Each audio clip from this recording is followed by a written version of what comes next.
Welcome to Heads Up Golf with Kay, and I'm obviously Kay. Many of you know me. So welcome. We're excited that you're here, and we're excited that we have Rob Lang on from Indi Golf Clubs today. So this is about our WedgeUKAYtion. I want to welcome Rob Lang. He's the president and founder of Indi Golf, and they are headquartered in the heartland of the golf industry in Carlsbad, California. Indi Golf is a developer and global seller and manufacturer of premium wedges and putters. And we met at the PGA show in 2003. And I absolutely fell in love with them and the design and the ingenuity of the whole thing. So we're going to talk about that today. But Indi Golf has also earned the reputation of King of Spin because they're known for their scoop back technology. We'll talk about all this, the traction based and their unique club head design. Rob oversees the day-to-day operations and really more importantly, the design and the strategic development of the product. But you previously worked for Callaway Golf and you were also in product design there, but you also then were with the PGA, LPGA, and Senior PGA as a tour liaison for shaft fitting and club fitting, which is, they can get pretty fussy. Yes, yeah, we both worked with tour players. Yeah. But part of your tagline too, which I know you're going to talk, well, I'm going to get you to talk about, is that the most beautiful music is created on the most beautiful instruments, and golf is no different. So we'll get into your comparison of music and golf and the instrument that you should be playing with. So please welcome my guest, Rob Lang, and you're in sunny California, so welcome. Thank you. Thanks for having me, Kate. This is great. I'm looking forward to it. Well, let's start out by just having you talk about how you got into wedges, why, a little bit about your philosophy. And yeah, what about wedges? How'd you get into it? Well, yeah, I mean, it's one of those things, we looked at, my business partners and I, we started talking about getting into the golf industry back in 2016. And I've had this idea since I left Callaway back in, it was like what, 2003 or something. Looking at the entire industry, there's a couple clubs that you use every hole, pretty much guaranteed, right? It's your putter and your wedge. You don't necessarily use your driver off of every hole. So when I looked at that and said, there really hasn't been any discernible technology added to wedges since I think Gene Sayerson invented them. So we looked at how can we make the wedge more forgiving. That was our main thing. And then we also looked at what makes a good wedge player. And so a good wedge player plays with spin. And also if you have spin, that helps with forgiveness. So we took a deep dive into that. And we came up with a couple technologies, like you mentioned, Kay, our scoop back, which makes the club very forgiving. You still have good ball speed. And, as other wedges out there, if you catch it in certain spots on the wedge, you'll lose a lot of ball speed. So that means the ball is not going to travel as far as you want it to, or you're trying to intend it to go. And then the other one is traction face, where we created a lot of spin. So. Can you talk, I think it should be interesting because the history of wedges, and you mentioned Gene Sayerson, and I've got a great wedge that was made by Jay Airbert, and how they really kind of came up with it, and why the little bit of the history of the wedges before we get into your design. Yeah, well, I mean, it started with bunker play, right?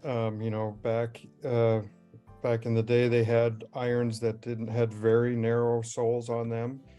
They didn't have what they call bounce, which is, I'll get into here in a few minutes. And so Gene Sayerson actually just started adding metal to the bottom of one of his wedges until the sole got kind of wide. And he found that made it much easier to have the club skip, slide, or bounce through the sand. So then that way it wouldn't dig into the sand and the ball would pop out much easier. Whereas if you use something that has a very narrow sole and no bounce, it just wants to dig into the sand. And I think we've all hit that shot before, where you hit the sand and the ball goes like a foot in front of you. So, that was the impetus for that. And then, as things went on, there was, as you mentioned, more design into the the sole configuration, and that's where nowadays we could talk about like a sole grind. So they've figured out, and designers have figured out exactly the shape of the bottom of the club can really influence not only how the club goes through the sand, but also how it goes through the turf. And then that can also be specific to the type of swing you have. So depending on your angle of attack and some of your turf conditions, then that's what you need to dial in for yourself to make your wedges really perform. So for us, when we looked at that, and also looking back in the history of things, there's two types of players. Basically, you have a type of player who picks the ball, and so they don't need a lot of bounce. And then you have a player that tends to take deeper divots, or really hits down on the ball, and they need a little bit more, they need more bounce. So based off of those things, that's kind of emerged through the history of time of just the players, especially tour players, they're always looking for that type of advantage. So that's why you have a lot of different grinds out there. And what we tried to do was simplify that. I don't think, some of the companies have like 6, 7, 8 grinds, which confuses even me, and I understand what wedges are, but we kind of distilled it down to 2 for the 2 types of players that we feel are out there. Okay, so we've used the word bounce a lot, and Yeah. I know what happens when I bounce the ball, but a lot of people really do not understand bounce. I kind of do, you kind of do, and then you also talked about grind. Can you describe bounce and grind, and are they the same thing? Yeah, so they are actually 2 different things. So bounce, the technical calculation for bounce is actually the difference between this leading edge and the back edge of the sole. So there's an actual angle here that you can measure, and this back edge is, believe it or not, is higher if you hold it in this orientation, or if you're in this orientation, it's actually lower, right? So what that does is it does not allow the club to dig into the ground or into the sand as easily as something that doesn't have bounce. So, and there's different degrees of bounce. This one here is about an 8-degree bounce, so it's fairly flat. Whereas if I grab this one here, it's hard to see in the video, but this has 14 degrees of bounce. So there's a lot more angle going this way versus the other one. Yeah, you can actually see it. Tip the toe down just a little bit. Yeah, so that's right. There you go. So it's so the difference between the back edge and the front edge. that's right. Yeah, or or what I should say is the lowest point of the sole and the front edge, because as you can see, the back edge on this actually curves back. So now we're getting into grind here, but the high point of this wedge is kind of right here on this edge. And so it's the difference between the leading edge and this high point in the sole. Okay, now I'm going to confuse everybody even more now. This is good. I like this. So that's how it started out in the industry. That's how you measure the actual physical bounce. Now there's something these days that they call effective bounce. So there's a calculation that all the companies use now because, Kay, you can verify this, the actual wider the sole is, it performs like it has more bounce. So if we get into a club like this, see how wide this sole is? This is what we call BIG. As in big? Big bounce. Yeah, as in big, yep. And if you compare it to something that's a standard wedge, you can see how much wider it is, considerably wider, right? Yes. So, but when we measure this only has about 6 degrees of bounce, which is very low, but it plays about a 14 or 15 degree bounce because the sole is so wide. Because, it's like skipping a rock, right? The bigger, flatter the rock you have, the easier it's going to skip off of the ground, off of the water, right? So it's the same sort of concept through the sand and through the turf. So this BIG is very easy to, if you're in thick rough or if you're in bunkers, it'll pop the ball straight up for you and it won't let the club dig into the ground. So that's effective bounce, right? So there's a calculation of how much of that angle is there and how much of the width, and that contributes to nowadays what they call effective bounce. It does get confusing. I mean, because you hear the time, that's why I really wanted to do this too, because people always want to know how to spin it, but they don't understand the bounce. And now you get out here and you have, as you will show, you've got a lot of your different grinds, bounces, degrees of loft. So there's a whole bunch of factors that are really going into this scientific thing called the wedge. Yeah, correct. Yeah. And I mean, it's very complicated, but at the, when we get later into it, it's actually fairly easy to find a wedge that will work for you. And we'll explain how to do that. So that's bounce. Now, the other thing you talked about was grind. And so grind basically is the different kind of shape of the sole on the bottom of the club. So you can see these two here. This doesn't actually have much of a grind because and the word grind comes, they take it to a grinding wheel and they actually will grind a shape into the sole. That's where it first came from.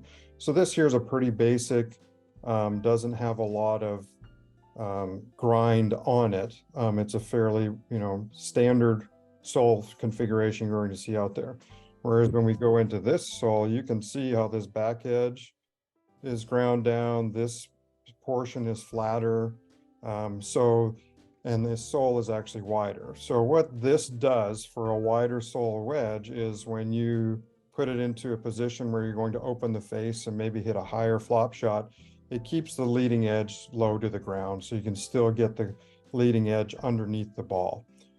So that's part of just having versatility in your wedge to hit different shots, because it is the one club in your bag where you manipulate it more than anything else. Your driver, you just stand up there and hit it. Your putter, same thing.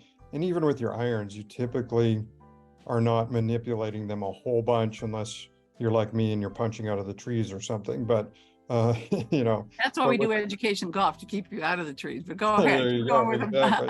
And then and also if you do get in the trees, then you can get up and down with your wedges, right?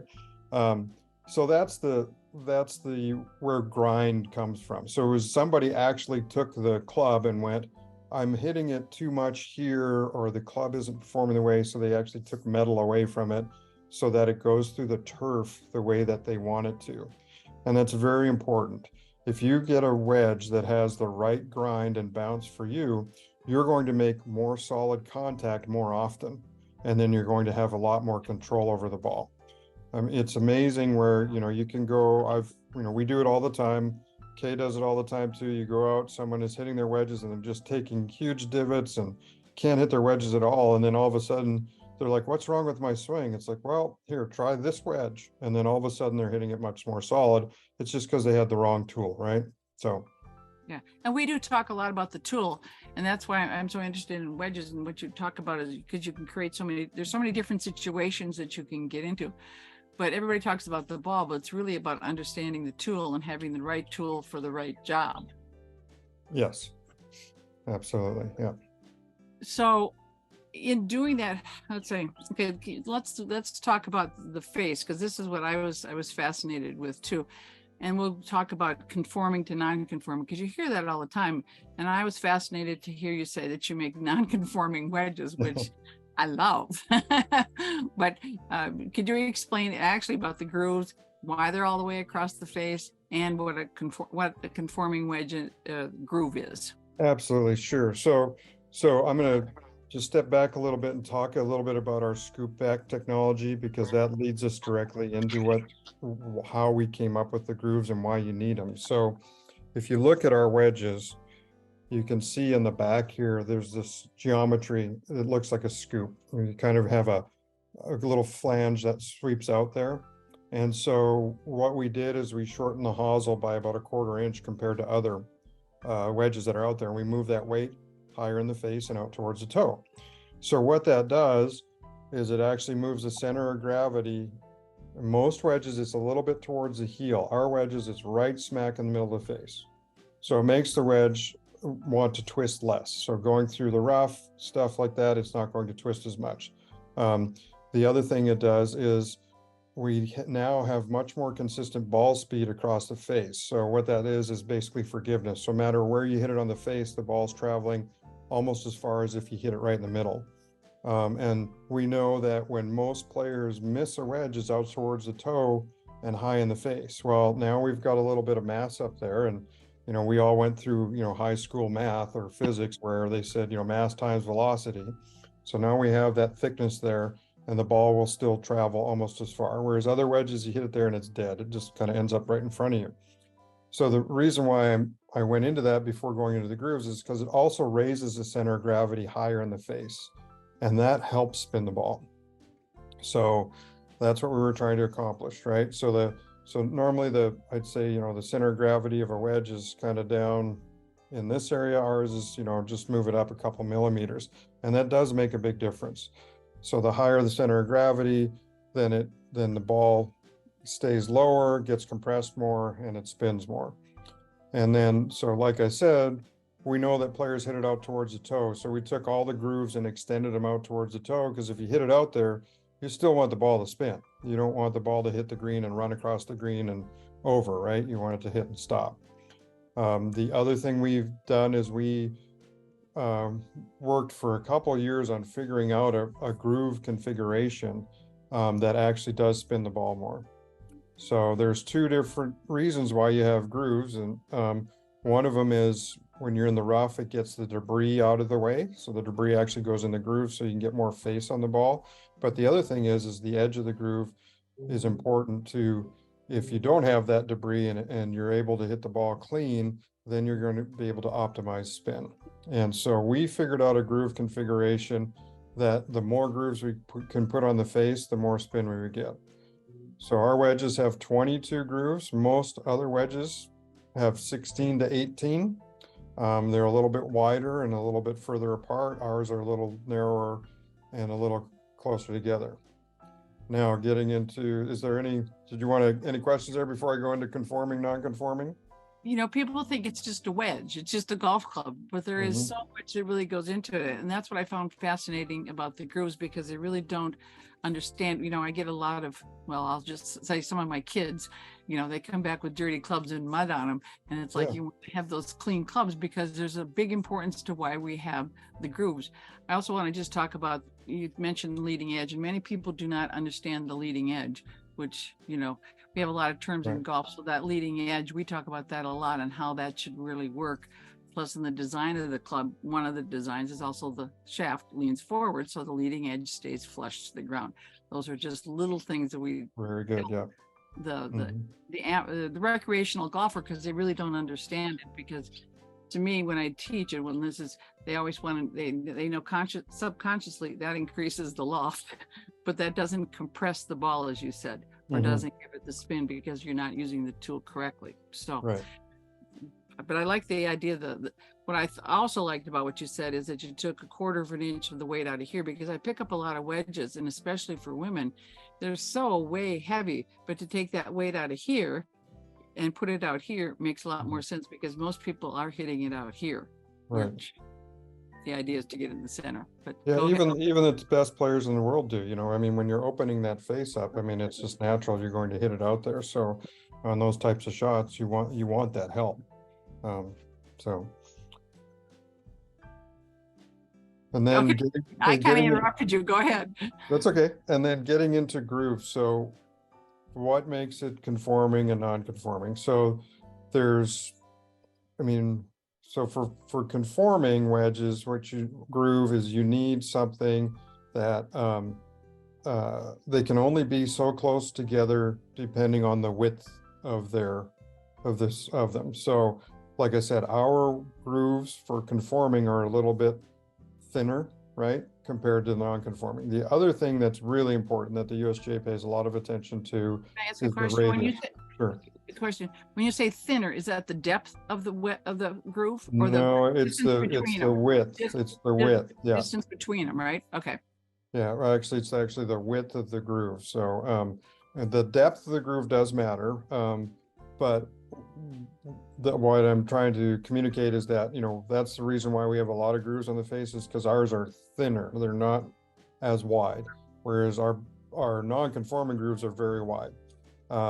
And then the other thing that is very important is the radius on the groove edge, right? So when you look at a groove, see if I can explain this, but you know, there's what they call the V groove, which is conforming, and you can see that there's like if this was the edge of the groove, there's a radius here, and that has to meet a certain angle. If you're too steep, then that becomes a box groove. So you can see how the shape of my hands is creating like a box if there was a here, and that creates a very sharp angle, and they don't want, you know, that's what can make grooves non-conforming. So a V groove, right, versus a box groove. So that's the main difference.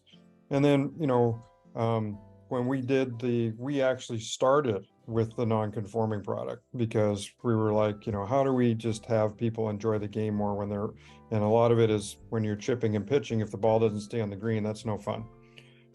So we started with that, and it's kind of, we take like I call it the Formula One approach, right? So we're trying to make the highest performing thing, and then you take that and make it you know, street legal, so to speak, right? So that's what we did. We learned a lot from doing the non-conforming grooves because there's a couple things we wanted to make sure that you didn't chew the ball up, because, you know, I don't want people out there, the golf balls are expensive, and if you're chewing the golf ball up, you're destroying the golf ball, and also you're not getting the most amount of spin that you can get because you're tearing the cover, and then the ball slides up the face and it doesn't spin. So you really, the magic sauce of that is getting the ball to go into the grooves without tearing, so it stays on the face, and then it'll really spin and it'll launch at a very controllable trajectory. It's kind of interesting because when they came up with what they call the square grooves, you know, everybody thought it was the top portion, but it's really the bottom portion of the groove of how it sinks in. And then that edge was pretty sharp. Now, back in the day, we go back to the Balata golf ball. Yeah. If we had a square groove, that would have, all you had to do is it would have to look at the face of that square groove. That's right, and probably be cut. Today, it's not quite so bad. So they did experiment with the square groove, and it does make the ball spin more. Absolutely, yeah. So just to give you an example, with our we see about a 25 to 30% increase in spin from our non-conforming versus our conforming groove, which is very significant. Like it's immediately noticeable. So anybody can pick up the wedge, they hit it, and it'll land on the green to stop. You know, my father is he's about a 15 or 16 handicap. He's never been able to spin the ball. And so a few years ago, you know, once we started, I gave him those wedges. He says, it's so much fun to play with, because he goes, I know when they land on the green, that's it. That's where they're going to stay. So, yeah, very noticeable. Well, it's kind of interesting too, because many players come, and recreational and even beginning to new players, and they say, well, I want to spin the ball like they see it on TV. And I'm going, you don't have a prayer, because you only have a pitching wedge in that bag, and it doesn't, you know, they don't have enough loft even on it, but they don't understand. And then for the recreational golfer that's really not playing tournaments, they can have that in their bag. So you'd really recommend, I think you're one of the only companies that really has non-conforming wedges, but you tell them that right out of the get-go. Yeah, I mean, you know, for me, you know, and I think that's why we're all involved in this game, is I love the game, and I want people to come in and enjoy the game. And I know how frustrating it can be, you know. So if there's something out there that helps you enjoy the game more, I want to offer that, you know, and everything we design at Indi Golf, we don't start with, oh, we got to stay within the rules. Let's make something that really performs and is going to improve the enjoyment of the game for everybody. You know, that's kind of where Indi came from, was, you know, we want each individual to enjoy the game to their most. So that was kind of our tagline when we first started. Oh, I get it now. Okay. Well, anything else about the wedges that are well, one thing I like that you do is you do custom fitting for people. You do custom wedges. And often I have men and women, but I have a lot of women who can't find a light enough wedge, or they get a men's wedge and it's a steel shaft and it's a heavy head, and then they still can't hit it. They definitely can't get out of the sand. So that's one thing that I like that you offer, you know, different lengths, different graphite shafts, lighter weight head, etc. for women that can be custom fit. And I think your delivery is pretty quick too on this. Yeah, we make everything to order. So, you know, we do have some stock inventory, but typically we get our orders in and we turn them around in about 48 hours. The only time we're any longer than that is if somebody does have a special request and we don't have that shaft or grip and stock. And typically we don't upcharge for that, unless it's some very exotic shaft or something that's going to cost significantly more, than we typically don't upcharge for that. So we're one of the few companies that do that. Again, like I said, I want to get wedges in people's hands that they're going to enjoy themselves. So, and that I believe is a big part of it. Yeah, and then, the other thing about our wedges, that, and this goes back to the tagline you brought up earlier, you were going to ask me about. Yes, I was going there next. Instruments that perform, right? And so there's been a lot of wedges, non-conforming wedges and other wedges that have come out, but they don't look very appealing, right? There's still, golf is still a fashion type sport. People want their stuff to look like jewelry. That's the term I always use. So, so we have it's a somewhat traditional looking golf club, but it's a very, one of my business partners says, it's a blade type looking wedge, but it's actually a cavity back in disguise, right? Because it's so forgiving. And so it's a beautiful looking product. We pride ourselves on using the best materials out there, the best components, and having the highest quality. So that's another very important thing. You want to put something in your bag that, gives you confidence. And if it looks good, typically that gives you confidence. Well, when we met, you and I are on the same page with that, because at WedgeUKAYtion Golf, my #1 rule is you got to look good. So even if you maybe can't play the best that you can play, at least you're going to look good. So, so I like the idea about the jewelry, and if you get into some other women's sports, it's all about the bling and the outfits and this, but you might as well have the best equipment. Right. I do find a lot of recreational golfers do not have the appropriate wedge, or they really need to fill it in. And we've gone to higher lofted wedges, I think, partially because the greens have gotten faster and more mowed down, because we used to just have a pitching wedge and a sand wedge. Sand wedges were maybe 48 degrees, something like that. Yeah, exactly. So that's what's really changed over the years. So we actually added something this year that we call the super gap. Because what's happened now is the wedges, I give all the credit to the companies out there that research this like crazy. But now, like you said, when I played, a wedge was actually 50 degrees. That's when I was a junior, right? So 50 degrees. Well, that's a gap wedge now. Then fast forward, when I got into college, the pitching wedge went to 46 degrees. And now we're looking at 42 degrees. And the reason why they can do that is because there's the technology of the face and the center of gravity. They can really get the ball up in the air. So the ball gets up in the air, and then it's going to go further, which everybody likes when, hey, I can hit my wedge, this far. But now you have your 42 degree wedge, and everyone says, okay, well, I need a sand wedge. So I have a 56 degree sand wedge. Well, all of your other clubs, there's about 4 degrees of loft between them, and that gives you equal loft or distance separation. So you need that with your wedges too, if you're going to, because for example, say you've got that 42 degree wedge and you hit that 100 yards, and now you're going to take out your sand wedge and you hit that about 60 yards because of the loft difference. Well, that's 40 yards. What are you going to do there, right? So we always recommend that you look at what your pitching wedge is, and then you go 4 to 5 degree loft increments, depending on your club head speed. If you have faster club head speed, then you want to stick around 4 degrees. If you have a little bit slower, then 5 degrees. So again, if you had the 42 degree pitching wedge, you'd be looking at a 46 degree, what we call the super gap, then a 50 degree gap, and then like a 54 degree sand wedge or something like that. So you could really, have a lot of versatility in your bag. Well, and I agree, because when I do give lessons and people say, well, I hit this wedge, I'll just say, let's say 50 yards, and my next one I hit 70. I'm like, that's 30 yards difference. Yeah, that's too much. Yeah, that's too much. That might be an exaggeration, but not by much at all. So, and I do think that people need to get rid of their longer irons, maybe a hybrid, but have more wedges in their bag, because you're absolutely right about when you say we're not hitting enough greens, and so we're having to hit the wedges Mhm. almost on every hole as you do your putter and your driver. So those are the three clubs that you really need a lot of.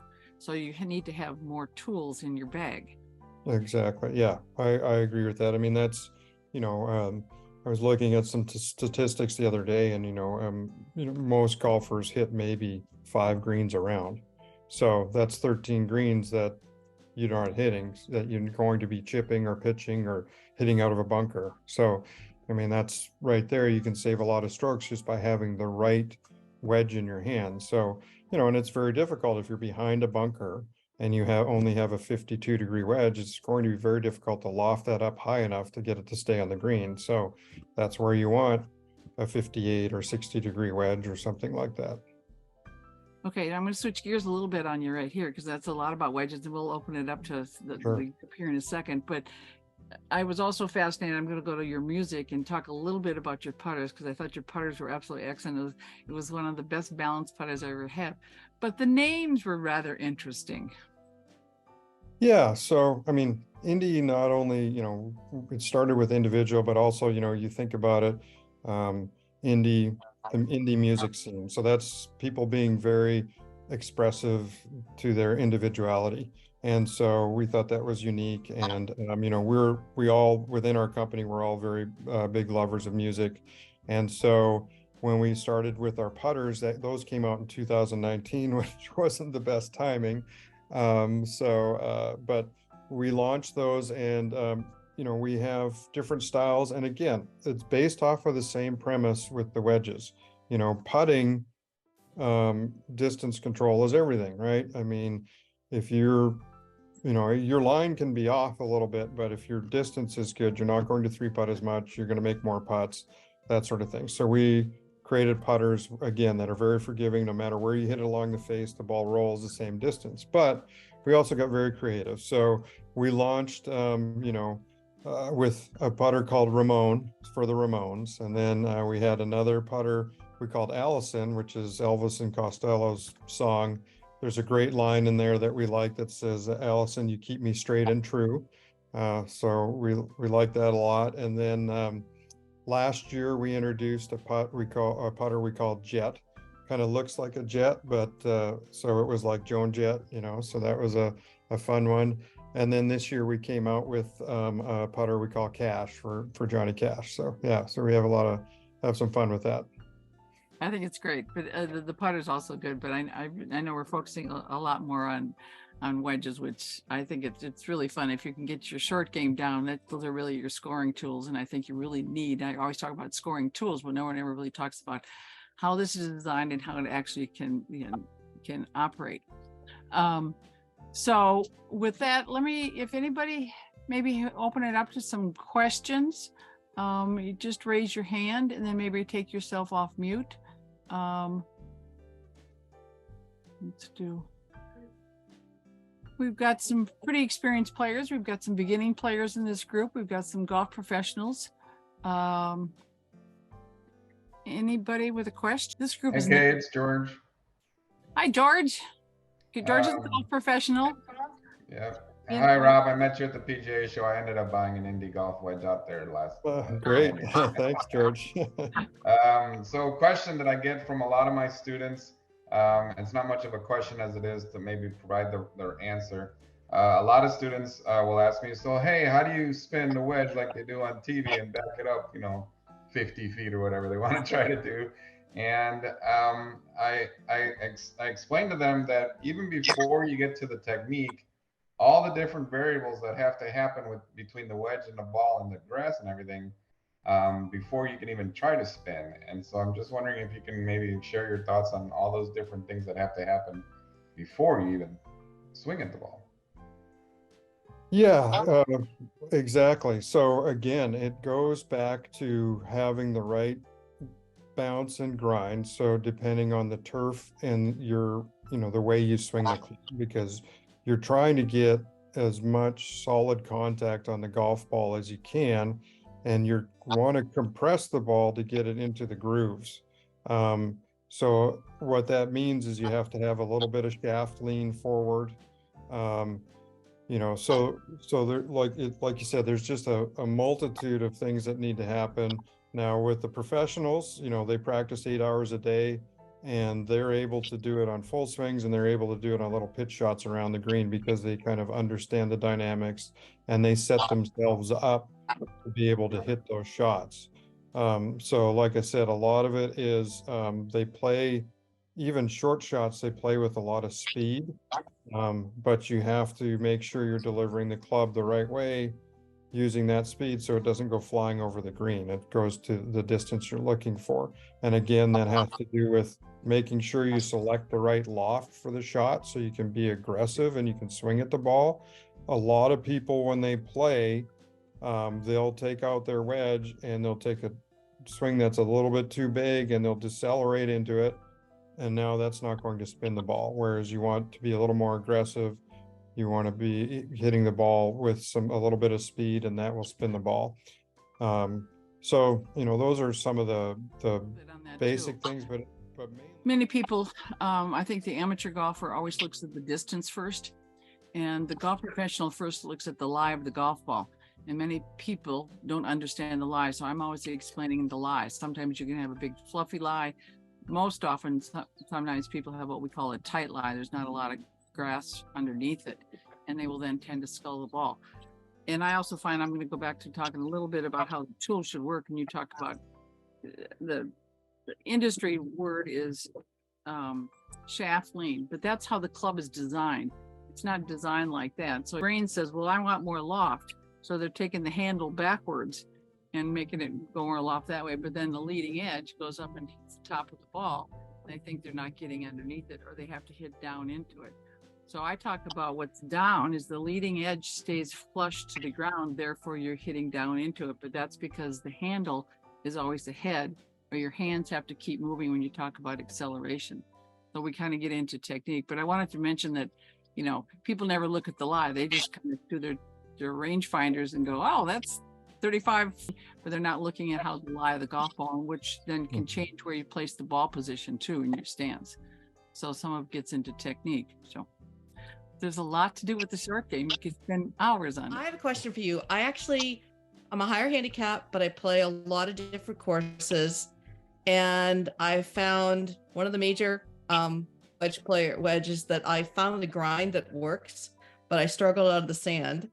And I bought some other clubs at the bounce, but I'm finding the leading edge, actually, if you're on tight lies, I'm struggling with the leading edge being up too high and on tight lies. Can you have like 3 different grinds? Which is the one that's the most universal? I guess that's one of my questions. Yeah, so we have 3 different grinds. Thanks for bringing that up. We started with one grind called FLX, and that's short for flexible. So what we did is we tried to, because being a small company and just starting, we tried to design each wedge for the use that it would be used for. So for example, a gap wedge is used out of the fairway and for chipping around the greens. So, not a lot of bounce on it. Whereas a sand wedge is used out of the sand. So we put a little bit more bounce on it. So for you, I mean, that's the difficult thing where you live. It's like when I played college golf in Texas. And so I did have to carry 2 types of wedges. So that's where it's important, like we were talking about earlier, is understanding the tools that you need, right? So having a wedge, that you use to chip and pitch around the greens off of the hard, firm conditions, that needs to be something that doesn't have a lot of bounce so you can get the leading edge under it. Whereas now you get into the bunker with this fluffy sand, you need something that has a lot of bounce so it doesn't dig into the sand. So it's finding that balance and finding, what works out of those conditions. And then the other, so that the FLX is the one that, like I said, is the most versatile, I feel. But, we also have the ATK, which is great out of those softer conditions. So it would be something that would be very good out of the bunkers, or even the BIG. Now the BIG is interesting because that would work well out of the bunkers, and also with it having such a flat sole, it would be pretty good off of the tight lies. You wouldn't be able to open it up off of those tight lies, but because of the way it's designed, it would get the ball up for you. So there's some options there. Can I ask a follow-on question? Please do. So and it's too technical. Kay, tell me to stop. So a lot of times you're taught with the wedges to put it a little bit, the toe down a little bit by having, standing a little bit more upright over it, not necessarily opening it up and having it up. So that'll, like, you can do a half swing and get it in the air. Will the weight that you put in the front help with that swing? Am I asking the right question? So I actually, so yeah, that's a great point. That's something we didn't touch on, but I actually designed our super gaps to be used more like that for chipping around the green. So that's the thing. Like a lot of times, if you get it too low, the heel catches and it bounces into the ball, or you chunk it and it flips over and things like that. But what we did with our super gap is that's what we did is I squared out the toe.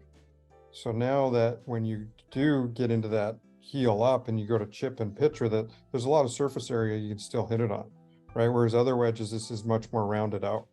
So that's something we actually designed into it, because I know that's the way a lot of people will chip with their wedges, and it's a very good technique to chip with their wedges. So yeah, that's a very good question. Yeah, but again, I mean, Kay can get into that. She's the teacher here, but there's, depending on the scenario, you want the heel up or heel down, that sort of thing.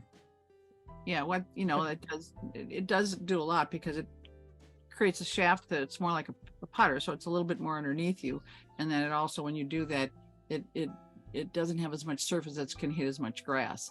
But again, like you said, because the typical wedge is the grooves aren't out here, now you're hitting it out here where you can't create any spin. So there was advantages. So the advantages of your wedges are much better if you're going to do that. So there's certain situations of when the lie of the golf ball will dictate what you do with that.